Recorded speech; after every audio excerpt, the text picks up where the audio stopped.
What's going on, people? It's your friend, Paul Gallant. It's been a while. Remember this thing? This old thing?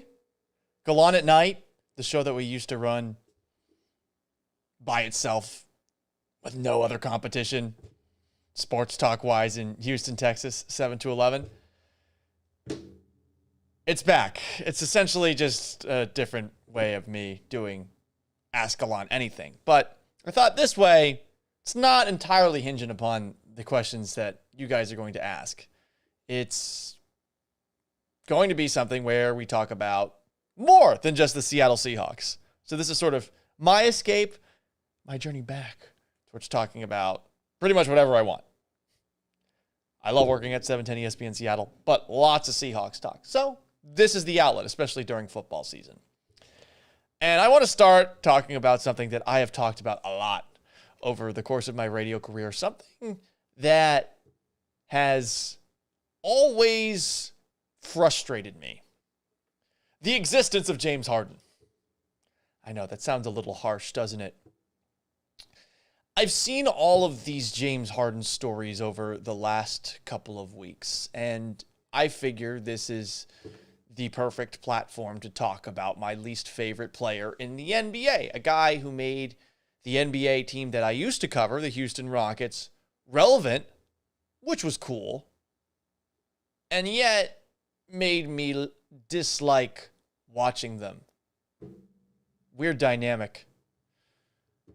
I will lay out why I don't like him, because I know that some of you who listen to me on a regular basis kind of got it, that I was just constantly frustrated with one James Harden. The first thing is that the buck has never stopped with him. The failures have always been because of somebody else. At least it's come off that way. He ran off Kevin McHale. Not a great head coach, but Kevin McHale, Hall of Fame basketball player, one of the best to ever play the game, definitely one of the best players of the 80s, three-time champion. I can't help but look back at that one moment where James Harden gets tapped on the shoulder by Kevin McHale, and he looks back, and think to myself, who are you, James Harden? Who are you to show that little respect to one of the best basketball players to ever play? Even if he's not that great of a coach, who are you? He ran off Dwight Howard.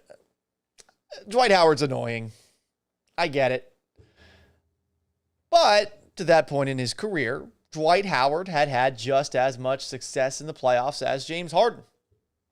I mean, it wasn't Dwight Howard who was sitting during that comeback against the Clippers, and it sure wasn't Dwight Howard that was the reason that the Rockets lost to the Portland Trail Blazers in the first playoff go-round with Harden and Howard. I thought he was great in that series. I thought Harden got tired as the series wore on. I was first on that. There were a lot of defenders for Harden in that series. I was not among them. I'm not patting myself on the back here. He ran off Chris Paul. Chris Paul got him closer to an NBA final than he'll likely ever be. Again, torn hamstring, it's a bummer. And a lot of it had to do with the fact that Chris Paul saw James Harden not as engaged offensively when the ball was not in his hands. You can sort of understand that from Harden's perspective, but when you have a guy like that, move around a little bit. It's not that hard. You could argue that he chased Russell Westbrook off. So this year didn't work out so well. Westbrook got the coronavirus, and despite a brief period where the Rockets playing small ball looked awesome, of course, it went back to earth during that series against the Los Angeles Lakers. And this offseason, after Westbrook essentially wanted to leave, Harden, I think, wanted him gone, but Westbrook saw no discipline. He saw that this Rockets team was essentially organized like an AAU team, and he said, yeah, I'm done. I'm out. Gets traded to Washington. And then you saw earlier Mike D'Antoni and Daryl Morey get the bleep out. Part of that is on the Rockets owner, Tillman Fertitta. I will not deny that. But do you think that they enjoy the organization, especially if you've read that Tim McMahon piece today that really seemed to just turn everything over to James Harden? One of the other reasons I don't like James Harden, I think he's aesthetically gross to watch play basketball. Yes, I'm one of those hardo types that, while playing pickup, takes pride in playing defense. Am I slapping the court like I am the token, white, obnoxious, preppy Duke player? I want to. But I'm all about effort, hustle, doing the little things. Is that code for me actually being crap at basketball but athletic? Yes, that's exactly it. But I know that I play basketball a certain way, and I like guys that play high energy, high intensity, get under your skin, seem like they want to fight at all times. Harden does have some great elements to his game. He has the power to drive through the lane, through contact. He embellishes along the way. He doesn't need to. All basketball players do it. There's a skill to that. But when you're driving through the lane and 15 of your points a night are coming through free throws, it's kind of gross, huh? I'm annoyed by the idea that he believes he is one of the better three-point shooters in basketball, and I base that off of the high volume of shots that he takes. He's not that good of a three-point shooter. He's tied for 230th all-time in three-point percentage. 230th, but he's third all-time in total shots. He is, I think, like 700 shots more than Steph Curry, who has hit three-pointers at a much higher clip. And you see, you're regularly 4 to 5 times a season where he has a 1 of 15 night, 1 of 18. Maybe it's like 3 of 12. He has a lot of bad shooting nights. Some of the stat people will explain it away. Oh, well, that's just part of the way he plays. Okay, fine. He extends his legs forward on three-point attempts to get foul calls. Don't try to deny that, like a lot of you guys did. He does that. He somehow convinced the league that a travel is now a gather step. Good for him. But I don't like watching that. And when the ball's out of his hand, whether he's on defense or on offense, he doesn't try. Another thing I don't like about James Harden, and trust me, I'll get to my point eventually. He could be in better shape. We all agree on this, right? I mean, we saw the pictures of him. It's probably an unflattering angle, to be perfectly fair to him. But dude's chunky. I don't like it when non-offensive linemen, non-defensive lineman athletes are not in good shape. Because I don't know what your excuse is. What excuse do you have as an athlete to not be in the absolute best shape you possibly can be? You make so much money. This isn't like the 70s and 80s where guys weren't making a lot of money. They didn't know how long their career was going to be. Injuries could end it so quickly. They're smoking cigarettes. They're drinking beer. They don't know as much about nutrition as we know now. You have no excuse to not be in shape these days. And it's not as if you can't go do the things that are the best things to me in life. Drink, smoke, gamble, party, whatever. You don't have to throw all of that away. Harden could do all of this stuff. Michael Jordan did all that stuff. Michael Jordan never looked totally out of shape. Be in good shape if you're a superstar. Jordan always was. James Harden never is. Maybe it's unfair to compare James Harden to Michael Jordan, but with all the people in Houston that want to say that this guy's an MVP, wouldn't you like to see that? And I think the worst part of all when it comes to James Harden is he does not seem to care about losing. And in the playoffs, he does that a lot. And when someone tough gets in his grill, he seems either indifferent or almost pouty. I love it when Marcus Smart, in particular, of the Boston Celtics, gets in his face. Some of your responses right now. I'm here for the countdown. Oh, that's not nice, Alex Berger. Do you play video games, Hunter? Anson asks. Yes, I do. We'll get back to that later. James Harden's always been the issue, it seems, says Jesse Chambers. But he's the reason that they've been relevant, too. Don't get me wrong. And I have realized over time, especially since I've left Houston, that sometimes my disdain for Harden came off as a little bit personal. And I'm trying to move past that. So that's why this is basically the last time that I'm ever going to talk about James Harden. Unless he does something else crazy. Alex Berger. Harden is starting to look like he's in The Santa Claus and pushed Santa off the roof. Fantastic movie, by the way. That movie we always start off Christmas by watching. He looks a little chonk. I'm sure that part of it's the bad angle, but I'm also sure the other part of it is he is not in the best shape that he could be because he is trying to send a message to the Rockets. He wants to get out. So then we have the following timeline. James Harden didn't go to Rockets training camp. He did go to Las Vegas. He did go to Dre's nightclub. Nice nightclub, by the way. He did party with Little Baby. Was giving him honey buns, which I guess are $100,000 stacks of cash. Look at me. He supposedly wants to be traded to the Nets through the Philadelphia 76ers. So many stars these days force their way from one team to another. can I really look at James Harden and say, this is kind of gross, reprehensible? In one way I can, because the Rockets have bent over backwards for him. But what's the story? If you give a mouse a cookie, they're just going to keep asking for more and more. Well, what happens if you give a person with totalitarian tendencies a cookie? They invade Poland. Definitely an extreme example, but with Harden, he was enabled by the Rockets, by those who cover the Rockets, by his fans. And now you're in a spot where you're going to finally say no 8 years into this relationship. So Harden did show up, played a game, supposedly played pretty well, looked husky, looked winded at times, probably not in the best of shape. He didn't speak after the game. He did speak with the media today, and he answered a couple of questions. Number one, does he still want to be traded out of Houston? Quote, right now, I'm just focused on being here. Today was good. Yesterday felt really good being out there for the first time since the bubble. Blah, blah, blah, blah, blah, blah. A lot of cliche talk, right? Okay. Number two, another question. What were you doing in Atlanta and Las Vegas when your team expected you to show up to camp? I was just training.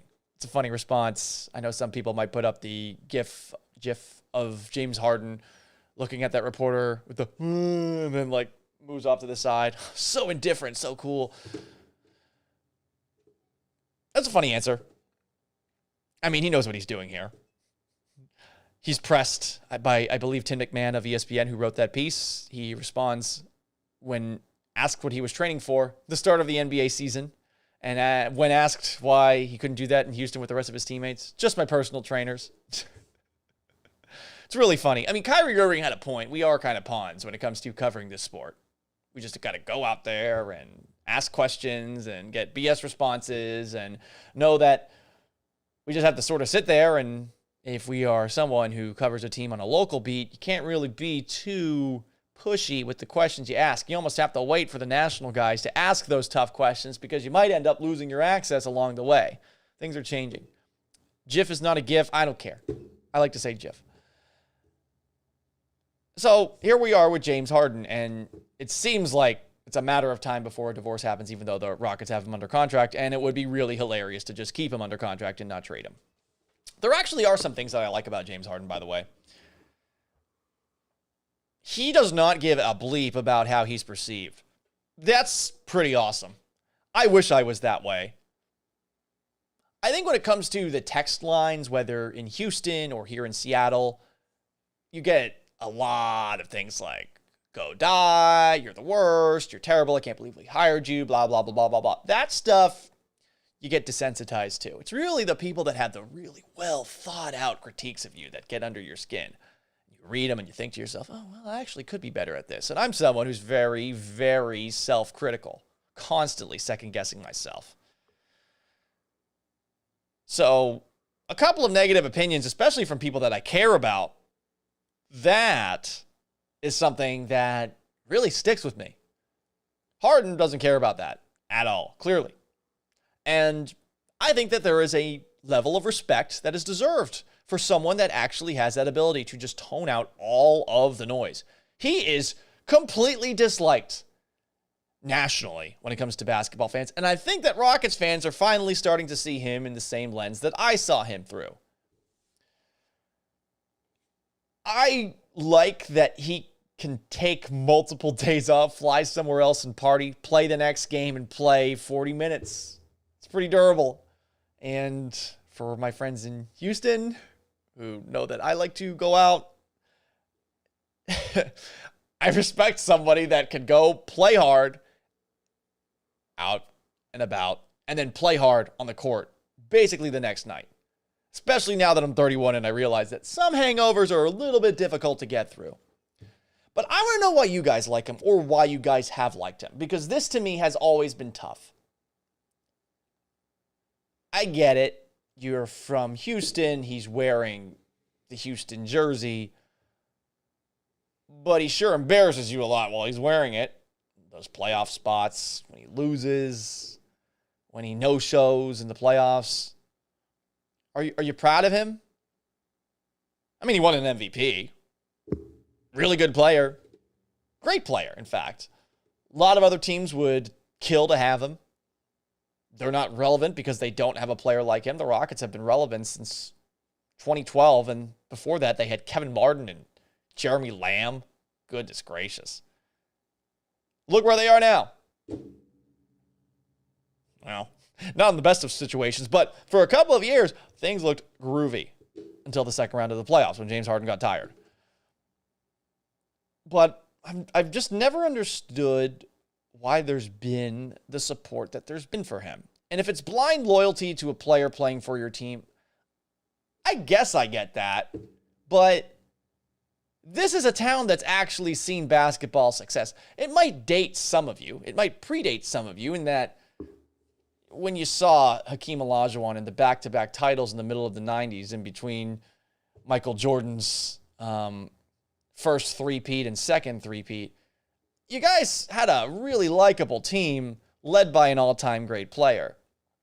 And I don't know if these kids these days are looking at James Harden and saying, yeah, he's one of the all-time greats. Well, statistically, I guess you can make that point. But, I mean, he's not the dream. He's not even Big Shot Bob, Robert Horry. It's one of those things that I just don't get why you like him. He scores a lot of points, but not in an aesthetically pleasing way. He's not a hustler. He doesn't play hard on defense. And if you're one of these numbers people that'll point out, oh, look at his PER, oh, look at his efficiency. Excuse me, sir. Have you checked out his Klondorp? Like those people, I don't know if you even enjoy watching sports. I think you just like to look at numbers.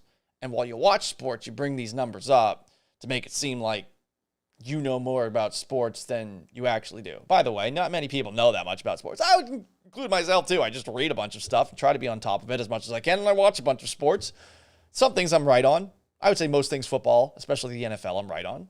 Some things basketball, but it's an inexact science. The people that are trying to make it into science and bringing science into the evaluation of players when you can see with your eyes that James Harden is winded in playoff after playoff after playoff. Those people, I don't get them. Do you want to play like him? Just not try on defense. Just shoot. Flop. Would you take pride in that if that's who you were, if that's what your basketball identity was? I'll tell you what. If you play like that, I want to play against you because I want to hard foul you. I want to throw you to the ground. If you're one of those people that cherry picks in particular on a full court game of basketball, I will wreck you. Actually, I won't do that anymore. But I would wreck you when I was in college. Yes. Oh, I played football. No, I was trying to kill you. Sorry. I don't like people that play like that. Oh, I only play offense. I am only going to play defense on you then and do it in a manner that makes you hate basketball. He looks unique. He has cool fashion. He has a beard. Sometimes a frohawk. I want to know why you like him because after all of this time, I finally know why I don't like James Harden. It's because of the people that like James Harden. I hate them. And it took me until the last couple of days to really realize this. I don't really care that much about James Harden and his struggles, especially now that I'm not covering him all the time.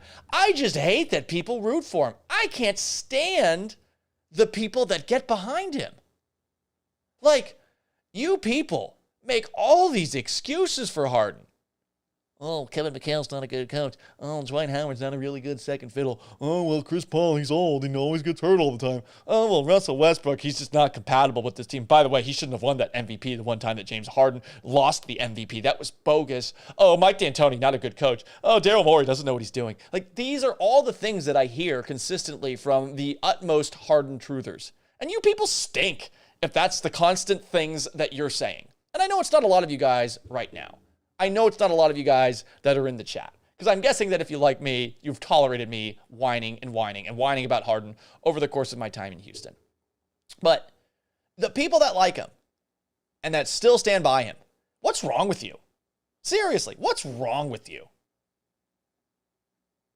Now there's no defense for it. But last year, the year before that, 5, 6 years into no real success. Oh, yep, that's our guy. Oh, James Harden. The beard, fear the beard, the Harden way. Like, you should be embarrassed. I mean, on top of that, you guys enabled the Rockets to keep bending over backwards for him. Where was the anger? Where was the passion when this guy blew it in the playoffs?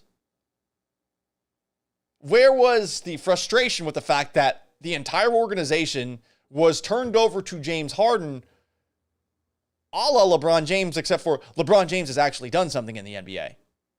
No one saw all of that happening, and the Rockets clearly bending over for James Harden and said to themselves, we probably shouldn't be doing this, especially given that Harden hasn't been successful.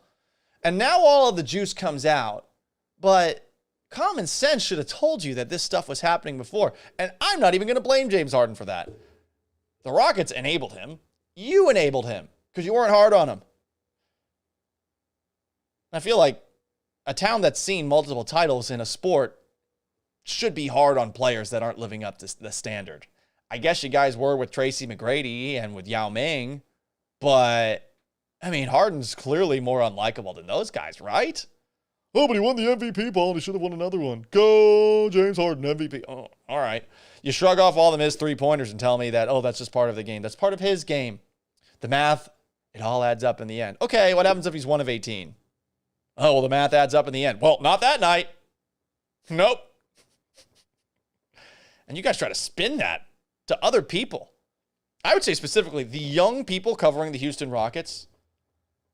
I'm a little embarrassed by your lack of critical thinking and objections to things that you saw year in, year out.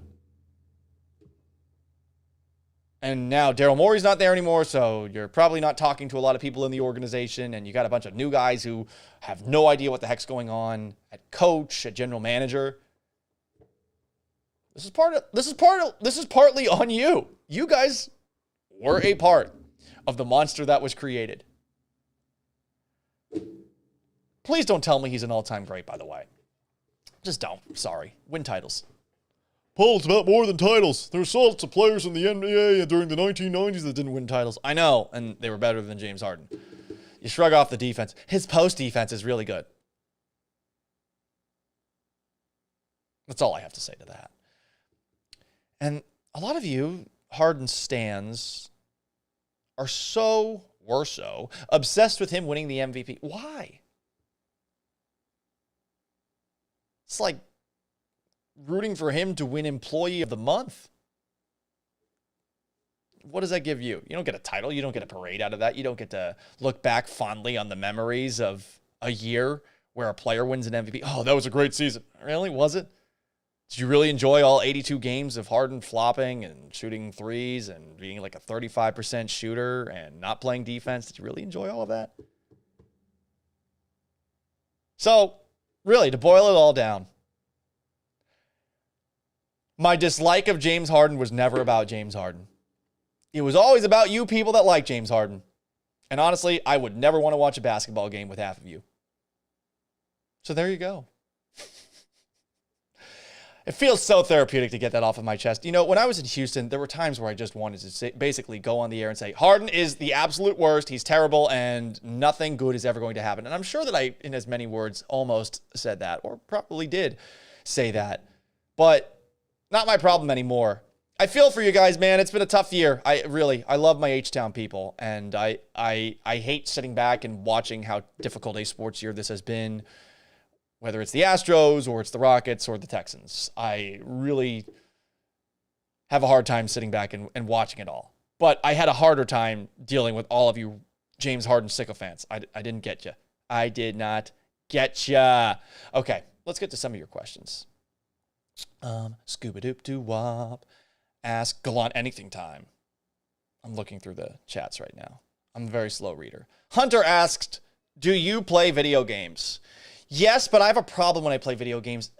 They are very addicting to me, and I will end up playing a lot longer than I should. I can't put them down. I've set timers for myself. I used to, when I was a kid, be forced to set a timer. I had to play for an hour at maximum. and my mom was pretty big at enforcing said timer. But now that I don't live with mommy anymore, I will sometimes play video games for 8 hours straight, and I will be like, oh, whoops, my bad. So I try not to play during the week. It can be hard at times. Football season is such a busy time of year that it makes it a little bit easier to stay away from it. Call of Duty Warzone is a game that I have played the most. I will say I have probably put a couple of weeks, if not months, into the Elder Scrolls Skyrim, which I have for the Xbox One. I play video games. I just have a very bad self-control problem with said video games. We Are Texans says, miss you on 610. Well, listen, I miss my H-Town people. Listen from time to time, because we're going to be doing this every Wednesday at 7:30. I don't think that most things will be focused on Houston sports, but at the very least, you'll get some of the same weird goofiness that we had back in the day. Jack Terrell, why does Harden suck so bad? He's not bad, but I just don't understand why people like watching him. It's weird, right? Philip says, for a guy who's never in shape, it's weird to see him play 40 minutes a game every night, 80 games a year. I agree. And I mean, that's one of the things that I have come to admire about him.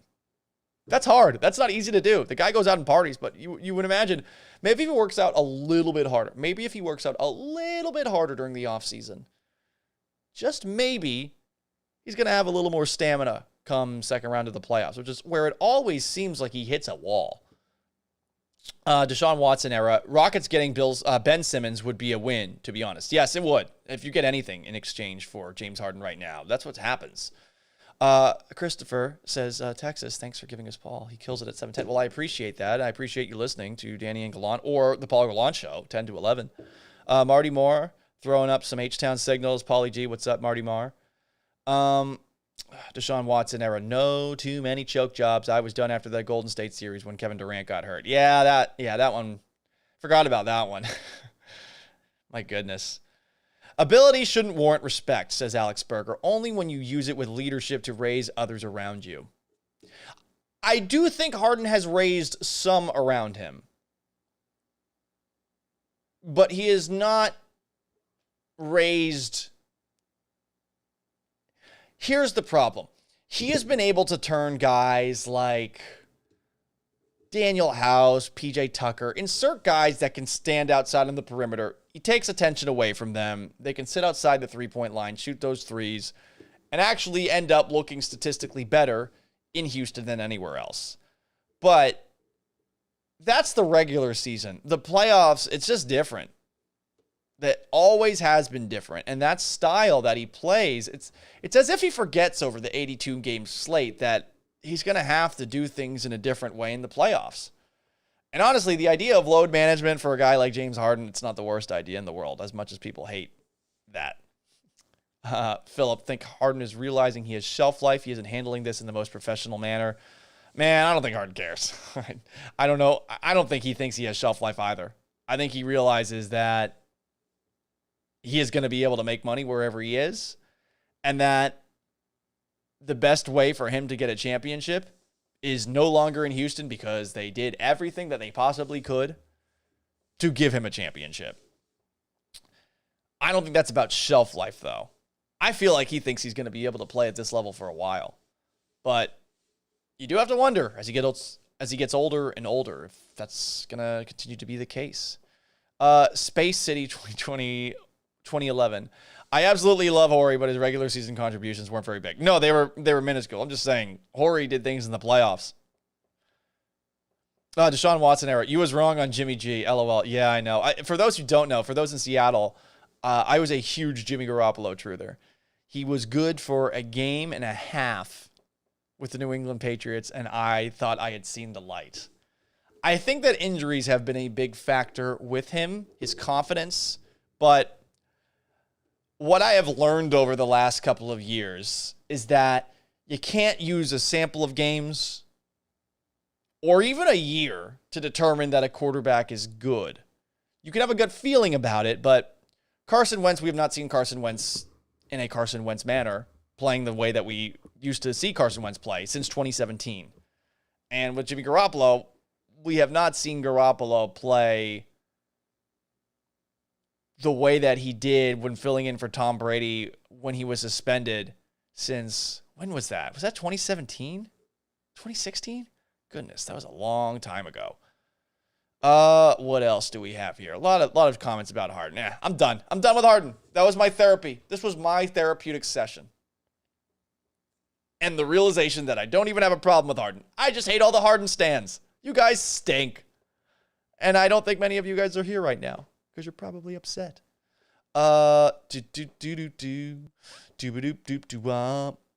Please tell me the Knicks will win more than 17 games this year. The Knicks will win more than 17 games this season. I feel bad for Knicks fans, but at the same time, Knicks fans, Jets fans, teams that are just so wretched and have been for such a long period of time. I say this as somebody who has lived in 5 different states and who does not have the same tribal fanhood that he once did growing up. Like, Patriots were my favorite team growing up. It's different now, especially now that Brady's not there anymore. It's different. That sounds bandwagony. I totally understand why it would. The Celtics, I'm always going to love. The Patriots, I'm always going to love. It's different now, though, for both of them. You know, I haven't been in the same city as those two teams and essentially living there full time in almost 10 years. Things change when you're gone a while. You know, in Houston for 8 years, I started liking Houston teams, specifically the Astros. Paul bandwagoner that likes cheaters. Yeah, you can make that case. But if you are a fan of a team like the Knicks or a team like the Jets, they're a corporation. Pick another brand. You don't have to be stuck with them just because you were born there. I mean, your parents had sex in this region, and 9 months later, you came along. You now have to root for the team where you were born. You can't be obnoxious with it. You can't jump from team to team, year to year to year to year. For me, the teams that I root for, I would say Patriots, Celtics, Syracuse Orange, Florida Gator football, Tampa Bay Lightning, Houston Astros. These were the teams that I rooted for. And then I moved here. Very easy, more easy, in fact, than anything in life for me to become a Seahawks fan. That was so easy. And I'm sorry for all those Texans fans there. It was hard to become a Texans fan. Mainly because when I first moved there, everyone was telling me that they were good. And I was like, are you? Are you? With the Seahawks, it's easy. They're a very easy football team to respect. But if you move around a lot, it changes your perspective a little bit. And I don't have the same disdain for people who bandwagon jump sports fan-wise that I once used to. Deshaun Watson era. What do you think of Louis Riddick? Louis Riddick is a general manager candidate for the Houston Texans. I think he's a good broadcaster. This is a guy that, though, for what it's worth, drafted Clyde Edwards-Helaire first overall in the fantasy football draft he was in, and he made a big deal about that. This is also a guy who has worked in a front office before. I think he was last with the Philadelphia Eagles. There was a bit of an ugly ouster between him and Howie Roseman, if I'm not mistaken. I don't know all the specifics on that. What I will say about Louis Riddick, I really enjoy him as a broadcaster. I really enjoy him as a football analyst. That does not necessarily mean that you are going to be good as a general manager. And I would point at Mike Mayock, a guy who I was not a big fan of as a sports analyst. Alex asks, how are you liking Washington's Dark Ages? And why is it awful? Well, that's just mean. The summer was so pleasant, and these are the things that you have to come to accept, whether you're living in Houston and it's just hot all summer long, or you're living in Washington and it's cold all winter long. It's worth it for the other 6 to 7 months. Winter in Houston's amazing. The summer in Seattle is unbelievable, and it's a bummer that COVID-19 happened because I didn't really get to explore any of it. Hopefully, we have a more normal summer next year. Hopefully.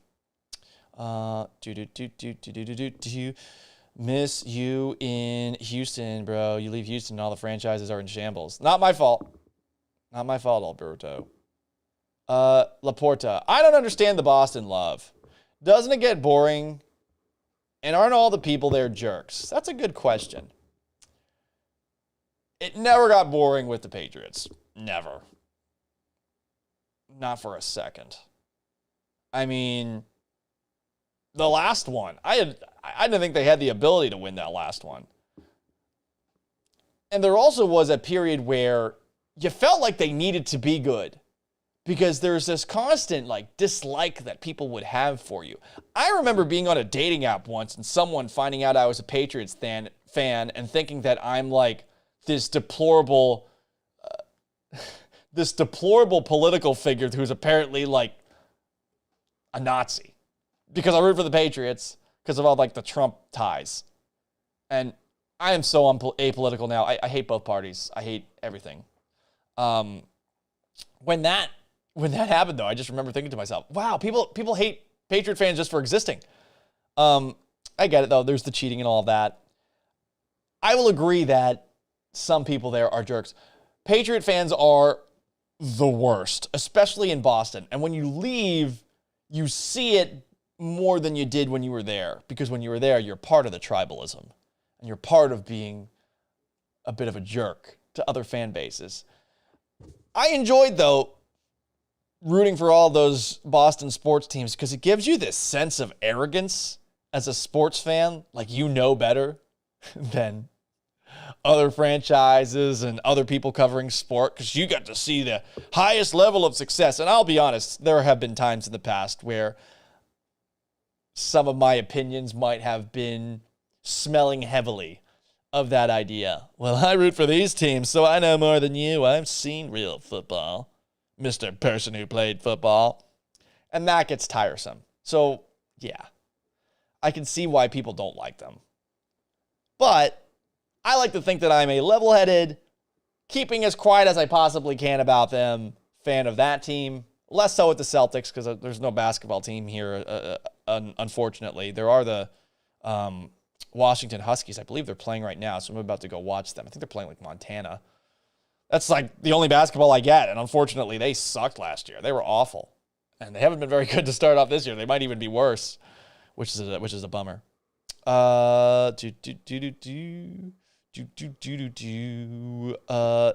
James definitely isn't the issue in the playoffs. It's the fact that everyone else does too. Most high scorers. James' defense isn't the issue in the playoffs. It's the fact that everybody else does too. I'm a little bit confused on that one, Ian. Love you. Ian's been there since day one. His defense isn't the issue, but his stamina definitely is. And he can't really do anything on defense because he has to conserve all of his stamina for the offensive side of things, and he gets worn out in these games, and it's just so glaringly obvious whenever he does. Christopher says, so you said it was easy to become a Hawks fan. I've been one since the beginning, so I was just raised that way. But for you, why was it easy? I covered the Texans for 8 years, and for a lot of my followers from Houston, it was funny to see the amount of people that were congratulating me because I was getting to cover the Seahawks. I remember vividly the first Russell Wilson game that I ever watched. It was a Seahawks-Patriots game. I was at NRG Stadium. I think this was before the Texans played the Packers in Sunday Night Football. This is in 2012. And I remember watching the game. I got there early so that I could watch the game because they have Sunday ticket at the stadium. And Russ was just awesome down the stretch. And I was like, whoa, I didn't think this guy was good. He's clearly really good. And I guess he had some struggles in the weeks after that. But I remember seeing that game. If you can beat the New England Patriots comeback style, then you've got my respect. You've got my respect forever. That was an incredible comeback that they had in that game. And right there is when it started. There were times where I disliked the Seahawks. I'm not going to lie. I would say after that game, I was a little bit bitter at the Seahawks, even though I liked Russell Wilson. And I had this weird period where Richard Sherman annoyed me, but then I loved Richard Sherman. And then I was there for the Matt Shaw pick six. Richard Sherman loses his shoe running down the left sideline to help the Seahawks start off 4-0. I was there for that game.